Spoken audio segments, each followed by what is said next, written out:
Assalamualaikum. Teman-teman gimana kabarnya? Semoga kita semua dan orang-orang sekeliling kita diberikan sehat.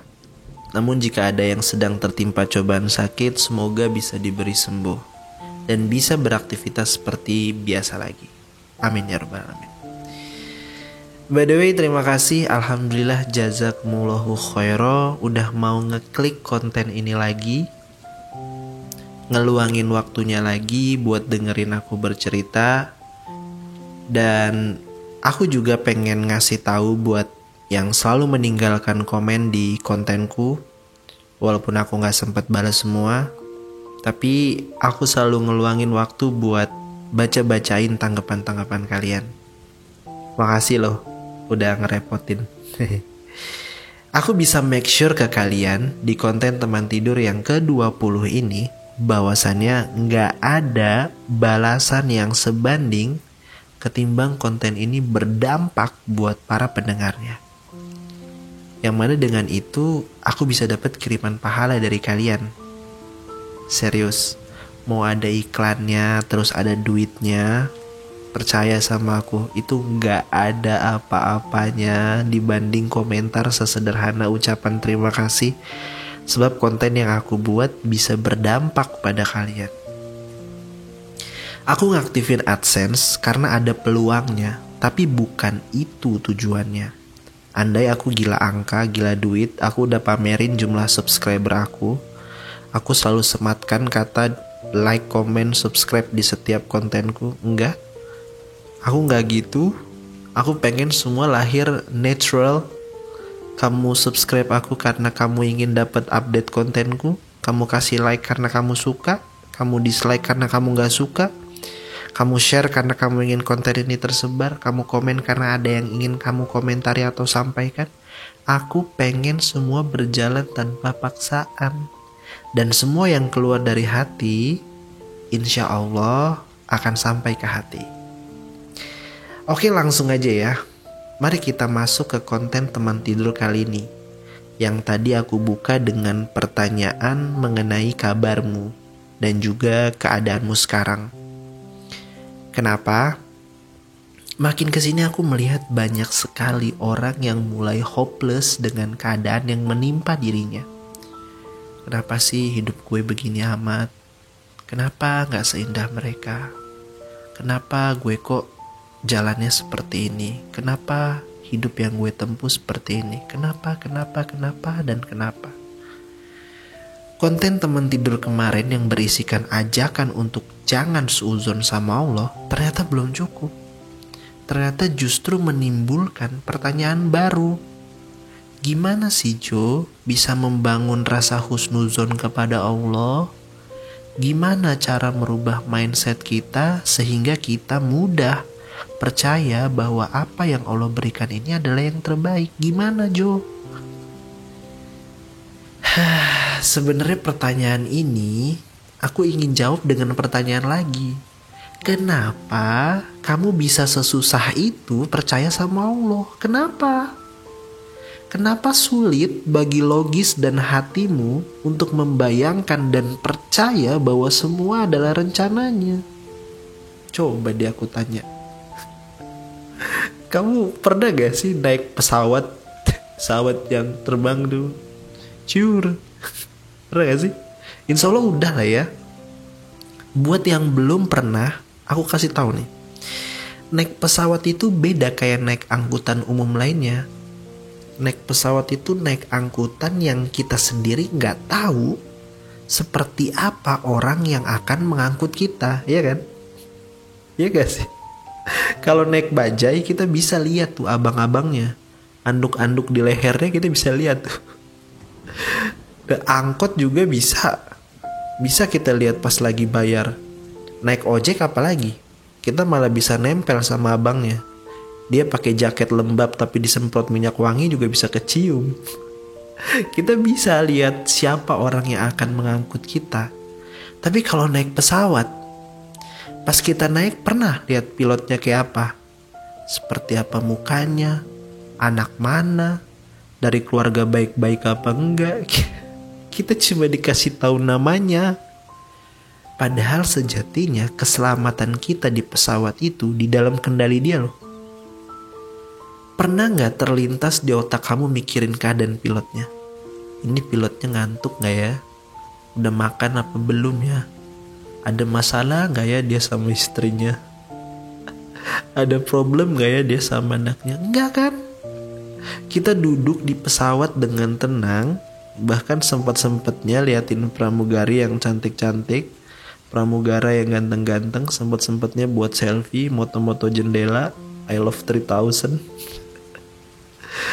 Kita bisa sepercaya itu, bisa seyakin dan sehusnuzon itu dengan entah siapapun pilotnya. Lalu pertanyaan besarnya sekarang, kita bisa sepositif thinking itu terhadap pilot ketika mengendalikan pesawatnya, tapi mengapa kita masih ragu terhadap Allah yang sejatinya mengendalikan kehidupan kita? Hidup kita dikendalikan oleh Allah, bukan cuma momentumnya, bukan cuma perasaan yang dirasa, bukan cuma masalah-masalah aja yang Allah kasih. Senang-senangmu itu juga dari Allah, bahagia-bahagiamu juga dari Allah. Kamu dibuat begini ya karena Allah yang mau. Kenapa kita bisa seyakin itu terhadap orang yang sama sekali kita gak kenal?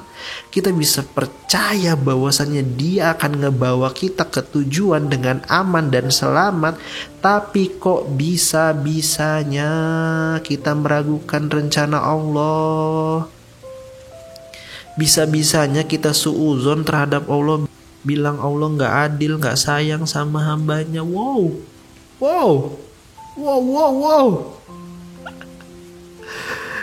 Kita dari meletek lahir udah dikenalin sama Allah dengan diazanin. Allahu Akbar, Allahu Akbar, Allah Maha Besar, udah di telinga kita dari kecil. Beranjak remaja, tumbuh dewasa, sudah banyak ilmu-ilmu tentang keesaannya Allah yang dikenalkan kepada kita. Tapi sama pilot yang cuma tahu namanya saat itu, kenal juga enggak, kita bisa percaya tuh? Nggak ada tuh yang protes pas pilotnya ngumumin saya Kapten Budi Sulistyo yang akan menerbangkan pesawat ini gitu misalnya, terus kamu protes, Pak, mohon maaf nih ya, saya mau turun aja, pilotnya namanya Budi, saya keinget sama nama sahabat yang ngerebut tunangan saya dulu. Nggak mau, saya mau naik bus aja, mau naik ojek aja, saya nggak jadi naik pesawat ini. Gak ada tuh yang begitu. Gak garuh. Kita percaya aja, kita terbang aja. Bener gak sih? Kadang juga kita masih suka pakai logika dan hitungan-hitungan kita ketimbang percaya sama Allah. Ambil satu case, kita kerja di sebuah perusahaan yang ngebuat kita malah susah buat ibadah. Sebenarnya hati kecil pengen berontak, tapi karena kebutuhan hidup, kita tahu cari kerja itu susah, logika kita akan lebih condong bertahan sama pekerjaan itu ketimbang keluar dan cari yang baru, yang lebih barokah. Lagi, kita menjalankan sebuah hubungan dengan orang yang kita tahu sebenarnya dengan dia hubungan kita lebih banyak dosanya dan minim diterimanya oleh keluarga. Tapi karena berlandaskan sayang, logika dan perasaan kita akhirnya lebih memilih bertahan daripada melepasnya. Andai logika dan perasaan yang sama itu dipakai oleh Nabi Musa yang sudah berada di ujung laut sedangkan bala tentara Firaun tinggal hitungan menit untuk menangkapnya, mungkin Nabi Musa akan berpikir, aku akan tertangkap. Nyatanya Allah membelah lautan yang sama sekali gak masuk dalam logika kita. Nabi Ibrahim lagi, logika dan perasaan macam apa yang bisa dipakai untuk bisa merelakan anak laki-laki satu-satunya yang sudah ditunggu bertahun-tahun untuk disembelih dengan tangannya sendiri? Gak masuk di logika kita. Sepesimis itu kita sama Allah dalam memandang keduniaan ini.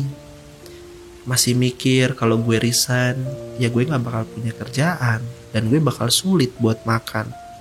Atau masih ngerasa pilihan kita lebih baik ketimbang memasrahkan semuanya dengan Allah. Kalau gue nggak sama dia, gue nggak tahu deh bakal sama siapa ke depannya. Kadang kita bisa luar biasa percaya terhadap sesama manusia atau benda-benda buatan manusia, tapi entah kenapa masih sering banget ragu bahwa ada zat yang menguasai semua ini. Hebat banget iblis buat kita lupa sama hal ini. Hebat banget. Kalau ditanya gimana caranya biar bisa husnuzon sama Allah, ya jawabannya kenapa? Kamu bisa gak percaya sama Allah? Kenapa? Come on guys. Always do your best and let God do next. Lakukan aja dulu yang terbaik, sisanya kembalikan ke Allah. Pasrah sama Allah. Nah, pasrahnya dalam Islam ini tidak sama dengan menyerah. Pasrah atau tawakal itu dilakukan setelah kita berusaha semampu kita, berdoa sekuat kita, baru datu pasrah dan yakin apa yang dikasih itu yang terbaik. Mas, Mbak, kalau bukan sama Allah kita mau percaya sama siapa? Mbah Dukun, teman-teman yang sotoy, sama siapa? Yuklah banyak-banyakin husnuzon ke Allah, banyakin bersyukur biar ditambah nikmatnya. Oke? Makasih loh udah jadiin aku teman tidur kamu lagi malam ini. Besok-besok lagi ya. Alhamdulillah, jazakumullah khairan. Assalamualaikum.